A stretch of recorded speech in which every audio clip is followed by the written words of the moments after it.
Buenas noches, amada iglesia. Qué grato es volvernos a reunir y seguir en el estudio de Daniel. Para tener en la mente también les voy a compartir un versículo en el cual nos va a permitir ver una advertencia del Señor. Y más que advertencia nos lo dice también es con amor, para que siempre nosotros estemos buscando su rostro, busquemos hacer las cosas bien. Y hacer las cosas bien es hacer la voluntad del Señor para nosotros. Entonces el versículo lo encontramos en el libro de Gálatas capítulo 6 y la nueva traducción viviente lo dice así. Gálatas 6, versículo 7.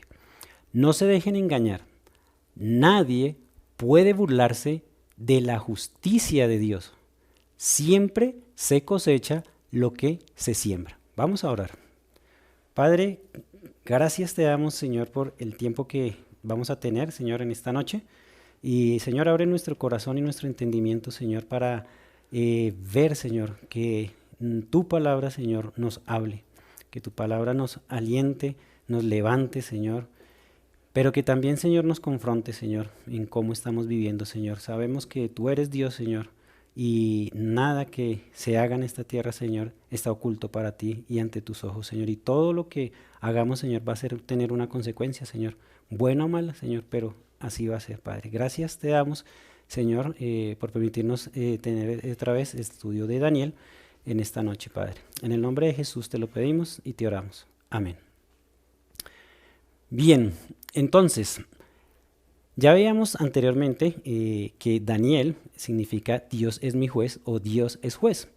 Él era uno de los 4 profetas mayores que se encuentran en la Biblia. Son Isaías, Jeremías, Ezequiel y Daniel. Aunque también hay otro libro dentro de los profetas mayores que es Lamentaciones, que también se agrega al de Jeremías, al profeta Jeremías. ¿Qué era un profeta?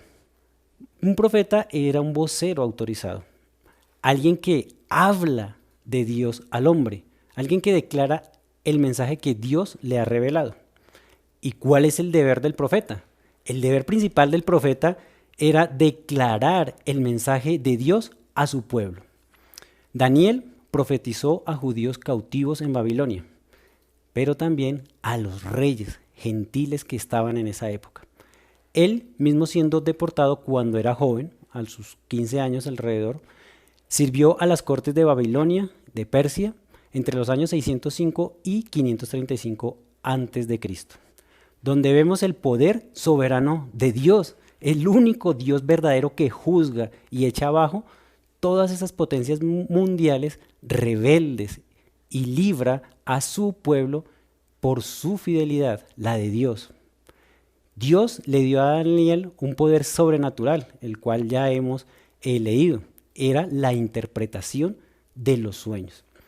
Por lo cual vio claramente el perfecto plan de Dios, teniendo en su control ahora y después todo en su mano. Daniel mostró una vida piadosa y obediente. Este libro inicia hablando de cómo mantenernos como creyentes, ¿no? Y veíamos en las enseñanzas del primer capítulo, Juan Esteban nos hablaba de que teniendo vidas íntegras. Además, Juan Esteban recordó de Daniel de la misma manera que otros chicos en la iglesia, los cuales hoy ya han crecido y algunos de ellos están compartiendo también la palabra. Cuando compartían ellos con sus profesores de escuela dominical, lo que nos contaba él era a Daniel en el foso de los leones, sus amigos en el horno del fuego, y todo eso es asombroso y doy gracias a Dios porque lo que ellos veían o escuchaban esa historia que es real y fue real, pero a la edad que ellos tenían, no sé, digo yo, de pronto puede haberse tomado como una fábula en ese momento, algo asombroso para ellos. Pero estos chicos hoy viven la realidad de este libro, como dice la palabra, en espíritu y en verdad. Y quieren vivir una vida piadosa, como la de Daniel, dando gloria a Dios, teniendo confianza y dependencia en Él. Y nos recordaba que para llegar a ello debemos tener una vida de comunión, de relación, de intimidad con este Creador. En nuestro caminar con el Señor siempre debemos de estar mirando varios aspectos en nuestra vida, ¿no? Algunos de ellos, voy a nombrar dos, es el comportamiento. ¿Y qué importante es el comportamiento? Porque habla de nuestra relación con Dios, de nuestra comunión con Él. Es muy importante nuestro comportamiento en una vida, en una nueva vida espiritual que tenemos, que hemos hallado en Cristo. Y ese andar en el Espíritu me permite dar testimonio de aquel que me salvó, reflejar a mi Salvador, a Cristo. Otro de los aspectos que tenemos que tener muy, muy presentes es la determinación. ¿Por qué? Porque es la forma cuando vamos a tomar las decisiones y no estar tambaleando, sino que tomamos decisiones firmes para avanzar en los caminos del Señor. Bien, mirando hacia atrás en la palabra, el Señor, Dios, había hablado a su pueblo Israel. Deuteronomios capítulo 10, versículo 12, Moisés les repitió estas palabras que Dios le había dado.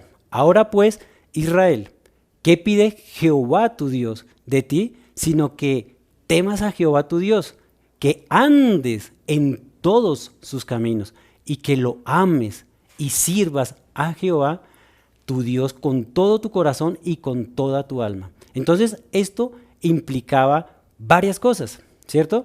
Entonces, temer a Dios, andar en todo momento con Él, amarlo en todos los momentos y en cualquier situación y servirle.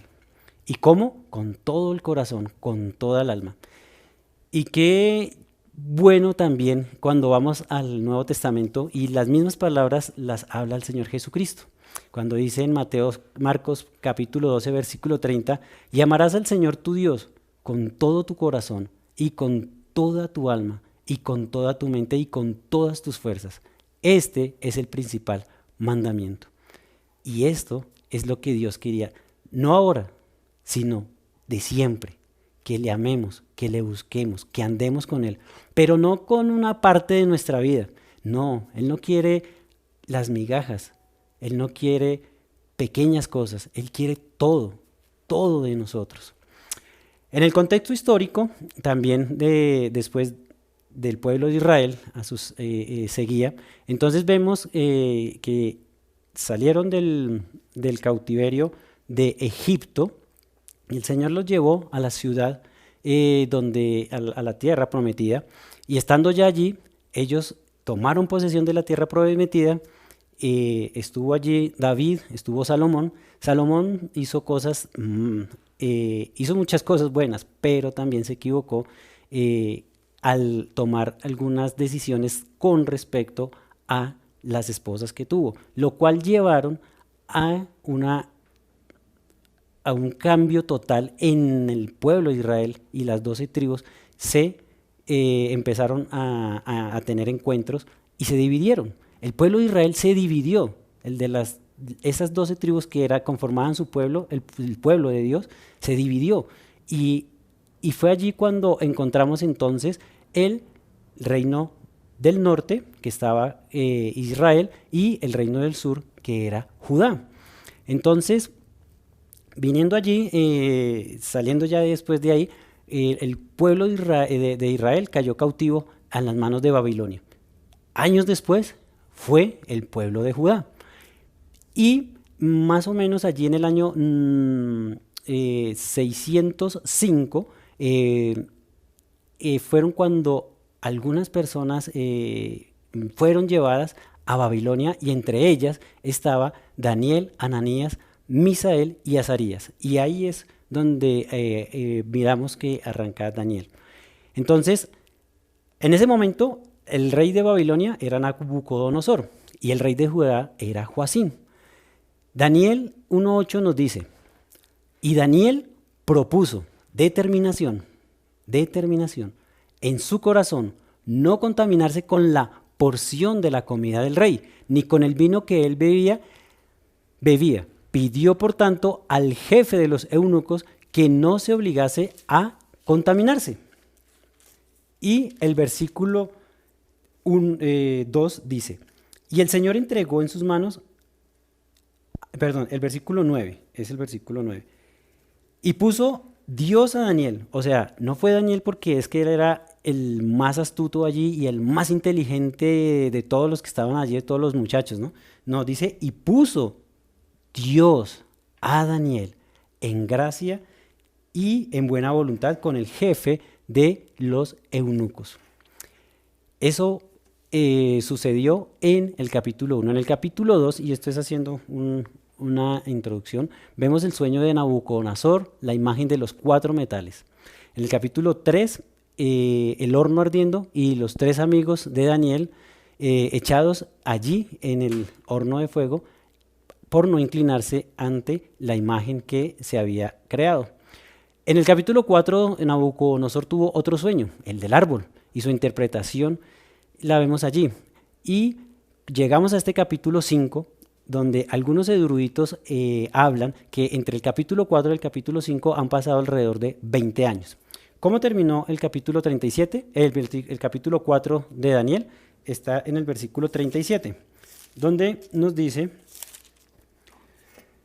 ahora yo, Nabucodonosor, alabo, engrandezco y glorifico al Rey del cielo, porque todas sus obras son verdaderas y sus caminos justos, y él puede humillar a los que andan con soberbia. Y esto es lo que estudiamos hace 8 días en el capítulo 4 de Daniel. Nabucodonosor tuvo que pasar por muchas situaciones para entender al Dios que le había hablado, al Dios que le había dado otra oportunidad, y tuvo que pasar por situación difícil. Estuvo como un animal por varios años, pero cuando entró en razón, reconoció a ese Dios, y este fue el último versículo que dejó. Él, Dios, puede humillar a los que andan con soberbia. Empezamos en el capítulo 5, versículo 1, la caída de Babilonia y de Belsasar. Entonces Belsasar empieza allí con una fiesta. Dice: y el rey Belsasar hizo un gran banquete a 1000 de sus príncipes, y en presencia de los 1000 bebía vino. Belsasar, con el gusto del vino, mandó que trajesen los vasos de oro, de plata de Nabucodonosor, que Nabucodonosor su padre había traído del templo de Jerusalén, para que bebiesen en ellos el rey y sus grandes, y sus mujeres y sus concubinas. Entonces fueron traídos los vasos de oro que habían traído del templo de la casa de Dios, que estaban en Jerusalén, y bebieron en ellos el rey y sus príncipes, sus mujeres y sus concubinas. Bebieron vino y alabaron los dioses de oro y de plata, de bronce, de hierro, de madera y de piedra. Entonces aquí empieza este capítulo con una gran fiesta, y era algo muy usual en estos imperios, ¿no? Belsasar es la persona que se nombra acá. ¿Quién era Belsasar? Dice ahí que era el rey, ¿sí? ¿Qué quiere decir Belsasar? Belsasar es príncipe de Bel. ¿Y quién era Bel? Bel era el nombre de un dios babilónico, Marduk. Belsasar era el rey, y allí dice que su padre Nabucodonosor, el nombre, la referencia que coloca aquí como padre, no es exactamente que él era el hijo de Nabucodonosor. Historiadores dicen que era el abuelo. Su padre se llamaba Nabudino, y era el que había sucedido también a Nabucodonosor. Entonces, puede ser que Nabucodonosor, como les digo, era el abuelo. Entonces, ¿en dónde estaba? Vamos a mostrar aquí la foto en donde veíamos el imperio de Babilonia, ¿no? Entonces, ¿qué pasaba allí? En este imperio, que era una ciudad como fortificada, era fuerte, entonces vemos que Belsasar estaba reinando, pero allá afuera había un imperio que estaba por entrar, y era el imperio de los medios, de los persas, que venía con su rey Darío. Belsasar no tenía temor de lo que estaba sucediendo, y mucho menos de Dios por lo que estaba haciendo, por lo que leímos. Estaba de pronto confiado en que grandeza de su estructura, de su construcción, iba a darle protección, ¿sí? Las dimensiones de la ciudad antigua de Babilonia y las características eran que tenían unas murallas externas y tenían una longitud más o menos de 27 metros. Y estas murallas tenían 7 metros de ancho y 28 metros de altura. Las murallas externas también tenían torres de vigilancia, las cuales tenían 28 metros de altura. Las puertas de la ciudad estaban hechas de bronce y tenía un sistema de murallas internas y externas y fosas y hacían que la ciudad fuese y se viera más segura. Entonces allí dice que Balsasar hizo un gran banquete y invitó a sus gobernantes, a sus príncipes, y trajo las copas, los vasos de oro y de plata que cuando Nabucodonosor trajo cautivo al pueblo, sacó del templo. Entonces, ¿qué hicieron ellas? Bebieron, dice ahí, y alabaron a sus dioses, a esos dioses falsos. Entonces, mientras que ellos estaban allí celebrando, estaba allá afuera algo que estaba por ocurrir. Era un enfrentamiento que iban a tener, ¿con quién? Con los medos, el ejército de los medos y los persas. Entonces, haciendo un pare aquí, es lo que vemos ahora, ¿no? Mientras que van pasando cosas en nuestras vidas y mientras que llegan situaciones diferentes, ¿qué hacemos nosotros? ¿A quién estamos buscando? ¿A quién colocamos nuestras necesidades? Muchas personas al venir las dificultades, en vez de buscar una solución buena, una solución o mejor correcta, buscan el tener esas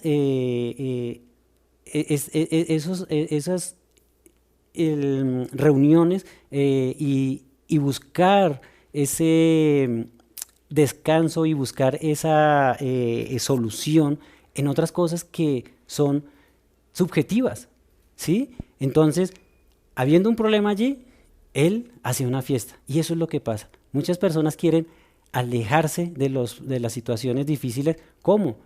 En otras que no tienen nada que ver y que al contrario les va a generar muchos más problemas que los que está pasando en ese momento. Entonces, aquí también vamos a mirar algunas lecciones, ¿no? Entonces, aquí vamos a mirar una primera lección, ¿no?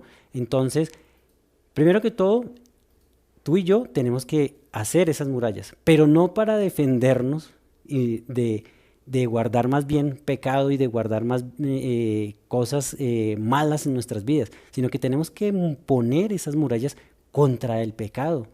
Tenemos que construir nuestro crecimiento espiritual en las cosas del Señor, donde allí podemos fortificarnos, donde allí podemos verdaderamente librarnos de las cosas malas, donde allí podemos tener ese descanso y esa paz. Entonces, ¿cuáles son las murallas que estamos construyendo? Tal vez algunas personas buscan poder, porque allí se pueden resguardar la fama, el dinero, el reconocimiento, a veces la soberbia y la vanagloria también. Mejor busquemos una relación y una comunión y un crecimiento y una dependencia y fidelidad hacia Dios. Ese debe ser nuestra muralla, Él es nuestra roca. Y cuando salgan estas cosas, estas dificultades, los vamos a utilizar contra los ataques del enemigo. Y ante la cotidianidad de las cuales resulta que tenemos que tomar decisiones correctas. ¿Qué estaban haciendo estos hombres allí entonces? Estaban bebiendo vino y estaban en una fiesta. La palabra nos dice que en Efesios 5:18 dice: no os embriaguéis con vinos en lo cual hay disolución. Antes bien, sed llenos del Espíritu. Allí la palabra disolución es ese desenfreno. La embriaguez es un derroche en el cual todas las cosas que van a estar escondidas allí va a salir. Y al igual pasa con muchas otras cosas. El cigarrillo, bueno, las drogas, más bien, en las fiestas, todo esto va a tener repercusiones negativas para nuestra vida. Entonces, además de eso, Belsasar tomó de las copas que había traído Nabucodonosor.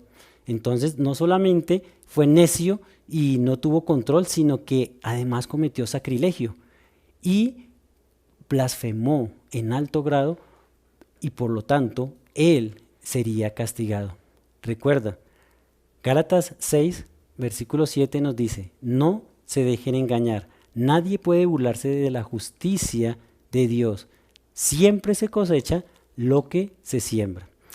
En los versículos 5 hasta el versículo 9 vamos a mirar entonces el mensaje divino. Dice allí, en aquella misma hora aparecieron los dedos de una mano de hombre que escribía delante del candelero sobre lo encalado de la pared del palacio real. Y el rey veía la mano que escribía. Imagínense, el rey veía, lo estaba viendo. Entonces sigue relatando, el rey palidecido y sus pensamientos lo turbaron y se debilitaron sus lomos y sus rodillas daban la una contra la otra. El rey gritó en alta voz que hiciesen venir magos, caldeos y adivinos. Y dijo el rey a los sabios de Babilonia, cualquiera que lea esta escritura y me muestre su interpretación será vestido de púrpura y un collar de oro llevará en su cuello y será el tercer señor en el reino. Entonces fueron introducidos todos los sabios del rey, pero no pudieron leer la escritura ni mostrar al rey su interpretación. Entonces el rey Belsasar se turbó sobremanera y palideció. Y sus príncipes estaban perplejos. Qué manera tan sorprendente cómo Dios transmitió su mensaje, ¿no? Ocurre eso y uno queda igual, espantado. Allí dice que se debilitaron sus lomos, quedó aterrorizado, horrorizado, y su fiesta cambiaría de una alegría momentánea, porque eso es lo que hacen estas acciones, son unas alegrías momentáneas, pero después viene la catástrofe que traen algunas de estas reuniones, ¿no? La escritura en la pared, él no la podía leer, ni entender, pero él veía en su conciencia algo más que lo llevaba a que su cuerpo quedara atónito y que su reacción era de miedo, temblaba. Entonces, ya hemos visto una lección. Primero, ¿cuáles son las murallas que estamos construyendo? La segunda lección es, ¿qué hacemos cuando Dios nos habla? Este hombre, ¿a quién recurrió? ¿Cómo reaccionó? ¿Qué usó? ¿A quién buscó? Entonces, vamos a mirar allí, dice que cuando el hombre ve esto, manda llamar. ¿A quiénes? A aquellos sabios que tenían allá, esos hechiceros, y él tomó mano de ellos. Obviamente, como ahorita vamos a leer, dice, ellos no lo pudieron leer, ¿sí? ¿A quién buscas tú cuando necesitas? Cuando necesitas entender algo. A veces cuando entramos en algunas situaciones, por lo menos de falta de trabajo, a veces cuando reaccionamos ante una necesidad, ¿a quién buscamos? A veces personas buscan en que, bueno, vamos a jugarle a la suerte y compran sus loterías, sus chances, todas esas cosas y no es del Señor. También se meten en negocios ilícitos, no son del Señor. ¿A quién buscamos y cómo reaccionamos ante una necesidad y ante un Dios que nos habla y que nos envía un mensaje? Entonces, allí dice que la sabiduría, allí es donde vemos que la sabiduría humana es limitada y Dios no va a revelar su pensamiento a personas que no tienen nada que ver. Es más, estas personas no conocían al Dios de Israel, de pronto ni su lengua hebrea, el cual estaba escrito allí. Entonces termina allí diciendo que hasta los invitados estaban asustados, ¿no? Y entra allí entonces una mujer. ¿Quién era esta mujer? Dice que la reina, por las palabras, versículos 10 en adelante, 10 al 12 vamos a leer, la reina por las palabras del rey y de sus príncipes entró a la sala del banquete. aquí nos dice, ella estaba afuera y entró y dijo, Rey, vive para siempre, que no te turben tus pensamientos ni palidezcas tu corazón. En tu reino hay un hombre en el cual mora el espíritu de los dioses santos, y en los días de tu padre se halló en él luz. Mire lo que se halló aquí, luz e inteligencia y sabiduría dados por Dios. Como sabiduría de los dioses, al que el rey Nabucodonosor, tu padre, oh rey, constituyó jefe sobre todos los magos, astrólogos y caldeos y adivinos, por cuanto fue hallado en él mayor espíritu de ciencia y entendimiento para interpretar sueños y descifrar enigmas y resolver dudas. Esto es Daniel, al cual el rey puso por nombre Belsasar. Llámese pues ahora a Daniel y él te dará la interpretación. Entonces, esto fue allí alguien que conocía de Daniel, de su pasado. Decía allí que la reina muy seguramente no era su esposa, sino pudo ser la madre de él o la esposa de Nabucodonosor.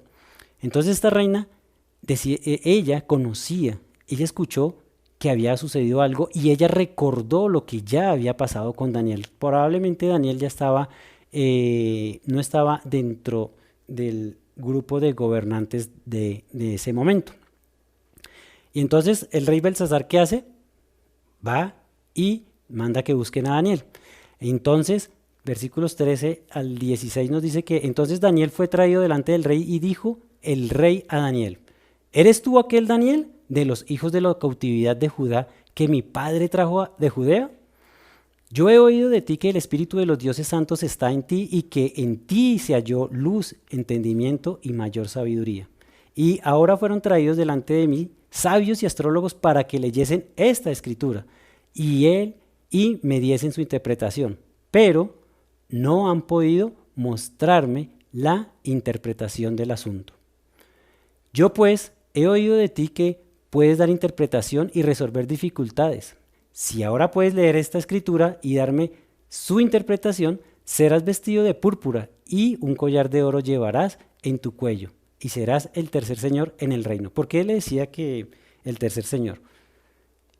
Porque en ese momento su padre, que se llamaba Nabodino, no está escrito acá en la historia, cuenta que había otro rey que estaba Nabodino. Él estaba enfrentando también al imperio medo-persa y había dejado a su cargo a su hijo Belsasar. Entonces no podía ser segundo porque el segundo era él, por eso daba el tercero. Pero bueno, en cuanto a todo esto, Daniel guardó su integridad, no recibió nada de estos dones que él estaba diciendo. Pero más adelante vamos a ver que él se los quiso entregar, de igual manera este rey. Entonces todo parecía bien en la fiesta, pero cuando sucedió esto, el rey quería una respuesta. Y esta respuesta es cuando manda, como no pudieron sus sabios y adivinos, entonces viene Daniel. Y Daniel dice en el versículo 17 en adelante, entonces Daniel respondió y dijo delante del rey, tus dones sean para ti y da tus recompensas a otros. Leeré la escritura al rey y le daré la interpretación. El Altísimo Dios, miren cómo viene diciendo él, no atribuyó nada a él, sino al Altísimo Dios. Oh rey, dio a Nabucodonosor, y comienza él a tener este recordatorio y hacerle traer a su mente y a todos los que estaban allí lo que había sucedido antes, porque esto ya lo había relatado Daniel. Y dice que el versículo 18, dio a Nabucodonosor tu padre el reino y la grandeza, la gloria y la majestad. Todo proviene de Dios. Y por la grandeza que le dio, todos los pueblos, naciones y lenguas temblaban y temían delante de él.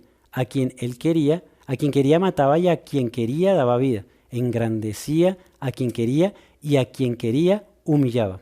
Mas cuando su corazón se ensoberbeció y su espíritu se endureció en su orgullo, fue quitado del trono de su reino y despojado de su gloria. Y fue echado de entre los hijos de los hombres y en su mente se hizo semejante, a la de las bestias, y con los asnos monteses fue su morada.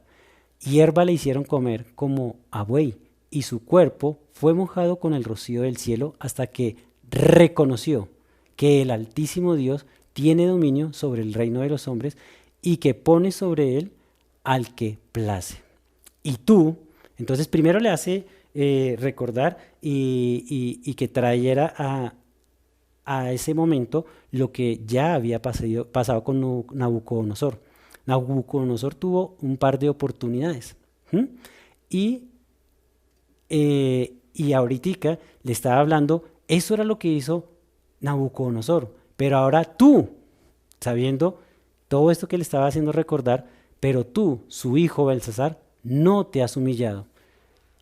No has humillado tu corazón sabiendo todo esto, sino que contra el Señor del cielo te has ensoberbecido, e hiciste traer delante de ti los vasos de su casa, y tú y tus grandes mujeres y tus concubinas bebisteis vino en ellos. Además de esto diste alabanza a dioses de plata y oro y bronce, de hierro, de madera y de piedra, que ni ven ni oyen ni saben, y al Dios en cuya mano está tu vida y cuyos son todos tus caminos, nunca honraste.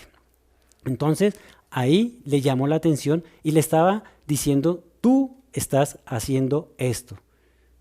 Tú no hiciste lo que tu padre Nabucodonosor o abuelo Nabucodonosor hizo, que reconoció la grandeza de Dios, sino que él se ensoberbeció en su corazón e hizo más mal, porque profanó las cosas santas, las cosas sagradas. Entonces, allí,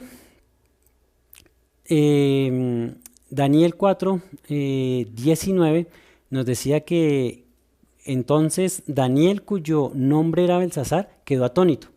Eso fue cuando estuvo en frente de Nabucodonosor, ¿no? Casi una hora en sus pensamientos lo turbaban. Pero este no era el caso de Daniel en este momento. Daniel no estaba impresionado con lo que estaba sucediendo ahorita, sino que le estaba diciendo lo que iba a pasar, lo que Dios en ese momento estaba por hacer. Y vamos a mirar allí en Romanos 1, 18, 23, en la Nueva Traducción Viviente nos dice que Dios Dios se ha mostrado a todas las personas y por medio de su creación. Y no lo vamos a leer ahorita por tiempo, pero dice que allí dice que Dios muestra su ira desde el cielo contra todos los que son pecadores y perversos, ¿no? Y Él, desde la creación del mundo, se ha dado a conocer por todas las señales que ha hecho, ¿no? Entonces, nos recuerda que todos los hombres conocen a Dios por medio de su creación. Belsasar debió saber aún más de los tratos de Dios por Nabucodonosor, ¿no? A través de Daniel. Lo que estaba haciendo no le estaba quitando la responsabilidad de los hechos. Todos somos responsables de honrar a Dios de acuerdo a la revelación que tenemos. Belsasar blasfemó contra Dios y usó la autoridad, su poder que tenía en ese momento para burlarse y ofender de Dios y ofender a Dios. Entonces, la primera lección es cuáles son las murallas que estamos construyendo. La segunda es qué hacemos cuando Dios nos habla. Y en la tercera, qué hablamos cuando Dios nos da la oportunidad.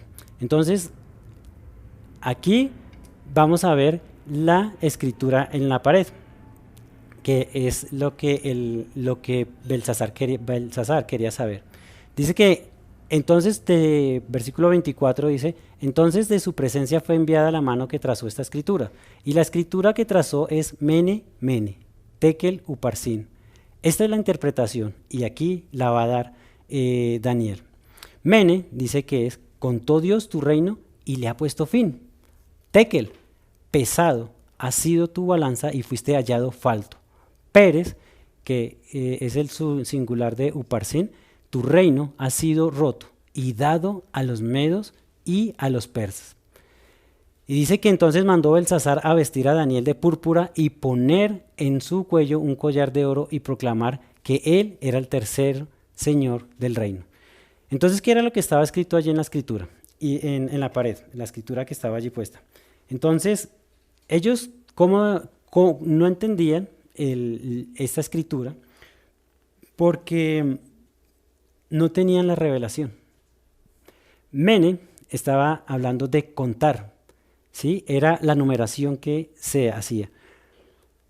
Entonces dice que tekel es el pesar, un peso, o sea, cómo ponerlo en una balanza, o sea, las obras que él estaba haciendo, lo que él estaba haciendo, ¿estaba bien o no estaba bien?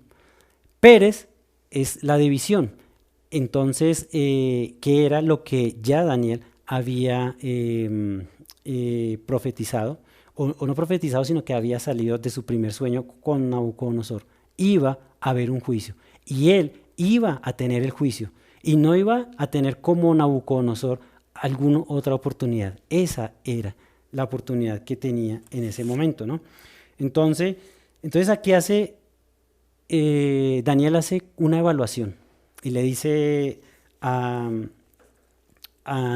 Belsasar, dice, todo ha sido evaluado y el juicio ha llegado a su vida. Fuiste contado y no tuviste, y tu peso no era no era el justo, no había obrado de la forma correcta delante de Dios. Y por eso tu reino será acabado. El juicio vendría allí. Lo que estaba sucediendo aquí, como le digo, es la evaluación de lo que estaba sucediendo, de lo que Belsasar en ese momento estaba pasando. Entonces, Belsasar tuvo su oportunidad, pero no reconoció al Dios que le estaba hablando. Y eso pasa en nuestro tiempo. Dios nos ha dado varias oportunidades y un día va a llegar el momento en que diga, hasta aquí llegaste, no más. Tuviste tu oportunidad, fuiste contado y tu tiempo se va a acabado. Por eso está lo importante de las determinaciones y tomar en cuenta bien las decisiones que nosotros vamos a tomar. En versículos 30 y 31 dice que la misma noche fue muerto Belsasar, rey de los caldeos, y Darío de Media tomó el reino siendo de 62 años. Entonces, eso fue lo que sucedió a este rey. Tuvo la oportunidad en ese momento y él se ensoberbeció. Puso un orgullo en su corazón y no quiso reconocer como había hecho Nabucodonosor. Su reino fue, como Daniel también ya lo había hecho, terminado. Y esta era la figura que había visto en Daniel, capítulo 2, el rey Nabucodonosor. Allí, entonces, entraron el imperio medo-persa y tomaron a Babilonia. Y hasta allí llegaría el reino de Babilonia. En conclusión, mirando la vida de Daniel podemos ver que Dios se ha revelado a la humanidad, siempre, muchas veces y de muchas maneras, y ha mostrado su amor dando a conocer su justicia. Hebreos 1:1 dice, Dios, habiendo hablado muchas veces y de muchas maneras en otro tiempo a los padres por los profetas, en estos tiempos postreros Dios nos ha hablado por el Hijo, a quien constituyó heredero de todo y por quien asimismo hizo el universo. Dios se dio a conocer a todos y se sigue dando a conocer a todos y se hizo conocer por medio de su Hijo Jesucristo. Él es la justicia, es la propiciación por el pecado tuyo y el pecado mío. Y esto nos habla cuando hablamos de la palabra Uparsin, es el juicio que un día va a llegar, porque llegará. Hebreos 9:27 nos dice, y de la manera que está establecido para los hombres que muera una sola vez y después de esto el juicio. Dios sigue hablando. Dios sigue colocando ese regalo para que las personas no se pierdan, para que no se pierdan en sus deleitos, en sus deleites también, en sus pecados, sino que lleguen al conocimiento verdadero del Dios bondadoso, del Dios de amor, y lleguen al conocimiento de su Hijo Jesucristo, para que entreguen su vida, para que entreguemos nuestras vidas a Él. Ten presente que Dios se revela a quienes le siguen. Dios no se ha apartado, somos nosotros los que nos apartamos de Él. La religión te puede justificar delante de los hombres, pero no delante de Dios. ¿Vives una vida de fe o simplemente una monotonía? Y como empezamos, en Gálatas 6, versículo 7, dice, no se dejen engañar. Nadie puede burlarse de la justicia de Dios. Siempre se cosecha lo que se siembra. Vamos a orar. Dios, te damos gracias, Padre, por hablarnos, Señor, en esta noche y saber que nuestro pecado, Señor, nos lleva, Señor, a la muerte. Mas tú, Señor, has creado, Señor, un plan maravilloso y nos lo has mostrado por medio de tu Hijo Jesucristo, a quien tú enviaste, Señor, para que por medio de su sacrificio, Señor, en la cruz, nosotros tuviésemos ese perdón, Señor. Pero no solamente quedó allí en la cruz o en la sepultura, sino que resucitó, Señor. Y esa es la victoria, Señor, que Él venció la muerte. Padre, gracias, Señor, te damos por aquellas personas que hoy escuchan por primera vez, Señor, tu palabra. Oramos, Señor, porque muy seguramente han tenido muchas oportunidades en la vida, o tal vez tengan una o dos, pero es la forma como tú le has hablado, Señor, y quiere que no seamos como Belsasar, que viendo, Señor, lo que tú haces y las señales que tú colocas, rechacemos, Señor, ese regalo tan hermoso, Señor, sino que vengamos, Señor, a un arrepentimiento genuino, Señor, y que tengamos, Señor, el privilegio de ser llamados hijos tuyos por medio de la obra de Cristo en la cruz. Padre, gracias te damos, Señor, y te oramos en el nombre de Cristo Jesús. Amén. Buenas noches, hermanos. Que Dios les bendiga.